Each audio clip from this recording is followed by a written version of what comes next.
All right, what we've got here, 3 tripods. This is the original QDT. We got the QDT V2 and the new Fatboy Traverse 2-section model. Just looking at these 3 side by side, fully extended. We go from shortest to tallest. There's only about 3/4 of an inch difference between the shortest and tallest one. The original QDT is right at 65 inches, and the V2 is about 65 1/4, and then the Fatboy is right at 65 1/2. So very little difference between the max height here. Toe to toe between the 2 QDTs, the original V2.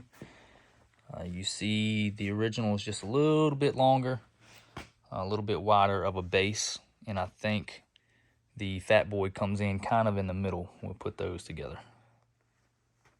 All right, the original QDT, Fatboy. You see they're much closer here. People like to showcase the weight capabilities of these carbon fiber tripods nowadays. So only weigh 180 pounds.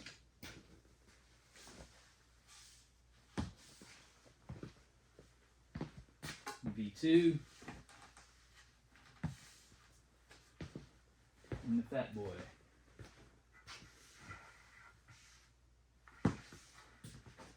They're all 3 more than capable of holding 180. All right, here's all 3 fully collapsed. They're pretty close here as well. The original QDT and the V2 are right at 35 inches. They're very, very close. The Fatboy Traverse is about 35 1/2, so it's about a 1/2 inch taller. All right, looking at these a little closer. The QDT and the Fatboy both have removable bowls. The V2 does not. So if you want to run a leveling head that mounts through the bowl like a TA3, you cannot do it with the V2.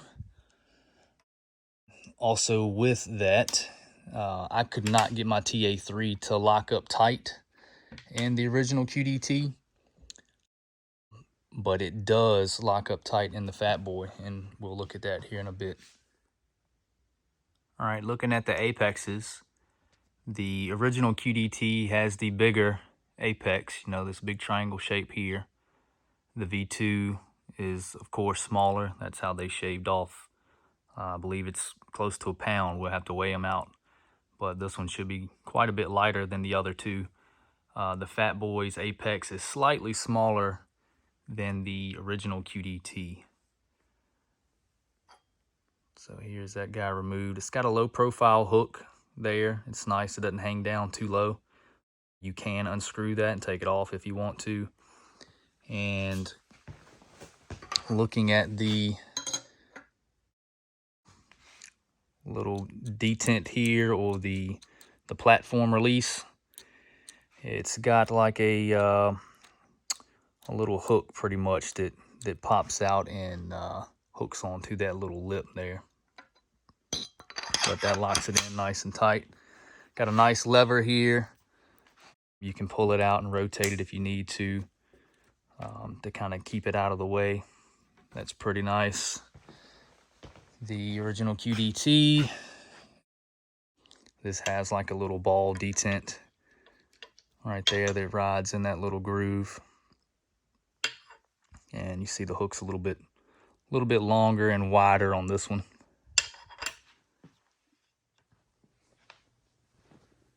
All right, another topic to look at with these. I've seen a lot of people lately talking about their legs crossing on these tripods.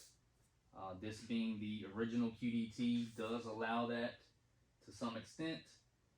It's never really been an issue for me using it every week. Yeah, it's happened a couple of times, carrying it out.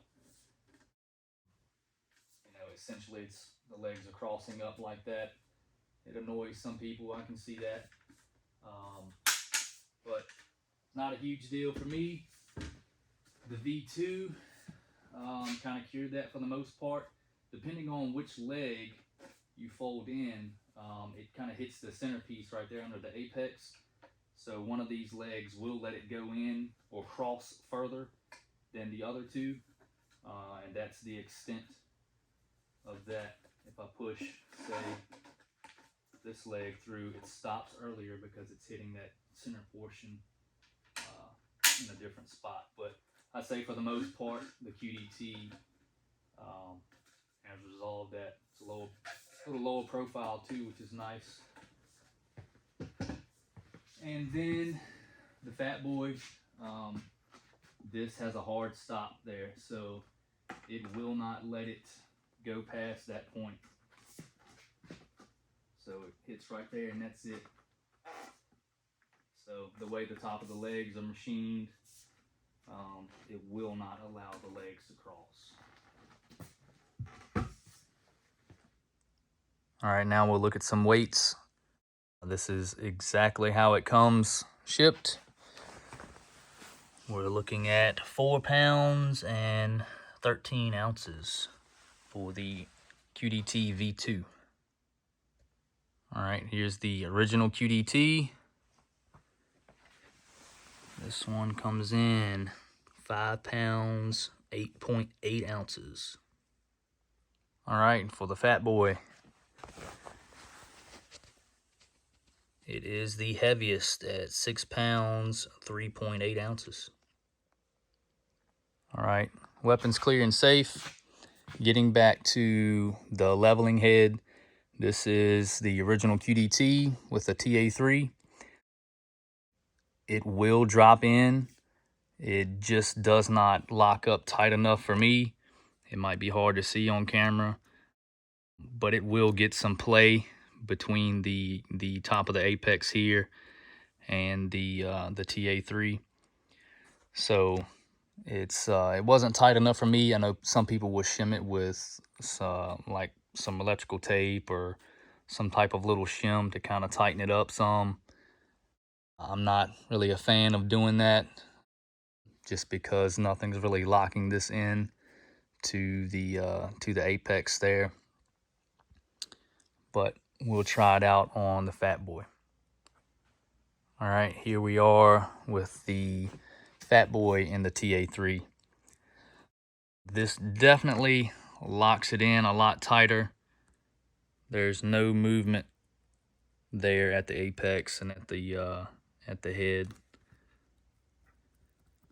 So that definitely fits tighter. You're able to lock it down definitely a lot tighter.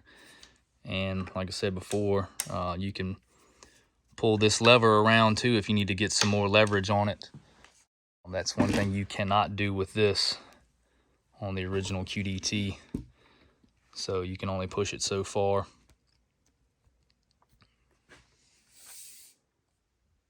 All right, looking at the apexes laying down, you can see the size difference.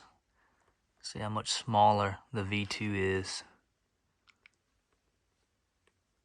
Then you can see that the Fatboy is slightly smaller than the original QDT. And measuring the legs on these, I've got a digital caliper. Measured these out at like 42.1, 42.2 millimeters. Same thing for the original QDT. And the Fatboy was like 42.3. So very, very close. Again, looking at these leg locks here. These have a rubberized texture to them. Very nice, very quiet. That is one thing with the QDTs. These, if they do bump together, it does make a little bit of noise. But both of them are very, very nice. Looking at the feet, the Fatboy has the spikes built in that way. You just thread this rubberized foot down, and there's your spike. You don't want to run it. Thread it back out, and then with the QDTs, I have to loosen this guy. You have to unthread these all the way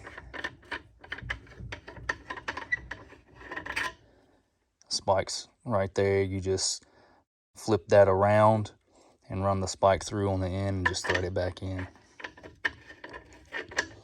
But nice feet on both of them. Really can't complain there.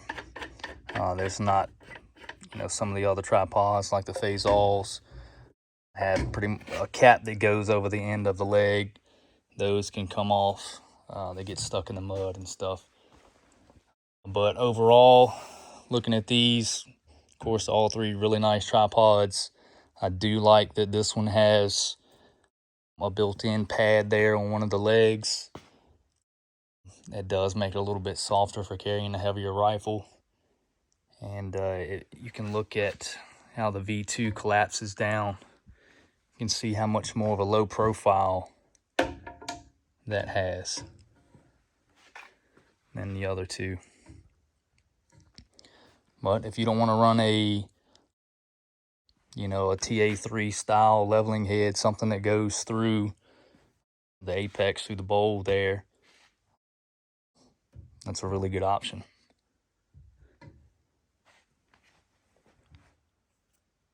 All right, one other quick note in regards to these TA3 style leveling heads and how they fit. So these bowls are captured here based on the design of the detents. So even with the levers unlocked, they don't come out. All right, so with these removed, you can see this sharp 90-degree edge here on these. And then with the TA3, it's kind of a beveled edge. So when you try to put it into the Fatboy here with that style platform release, it lets it pop in, but that platform release isn't capturing it in just because of the beveled edge here. So you're just holding it in with clamping power. And it's the same way with the QDT for the most part. The little detent here maybe does a little bit better job of capturing it. It will kind of let it still come out. However, I still don't feel safe carrying, a heavier AR-10 platform rifle on here with just the clamping power of this. I normally run the BH-55 on this tripod. But again, I feel much better running that leveling head with the Fatboy. I'm able to clamp this down really tight, so it's zero movement in it. So one more quick note here, something that I noticed right out of the box. So this is the V2 QDT. You see how easy the legs open on this one. It doesn't even lift the tripod up. The original QDT, same way. And you see how tight these are on the Fatboy. Yeah, you can loosen those up and you may be able to tighten these up some, but this V2 is right out of the box. And my original QDT here I've been running this for a couple years now, I think. And it feels exactly the same as this brand new V2 as far as how tight the legs are. But that's definitely something I noticed with the Fatboy right out of the box, is how tight the legs are. You really have to push them apart. But again, overall, three nice tripods, all within the same price range. So you really can't go wrong with either. It's really whatever fits your application the best. But I am going to be trying this Fatboy out to see how it's going to do. I am adding more weight overall. It's 11 ounces, I think, difference between these two. But I'll give it a try and see how it goes. But hopefully this gives everybody a better understanding, I guess, of the differences between these three, and maybe help somebody make a decision on their next tripod.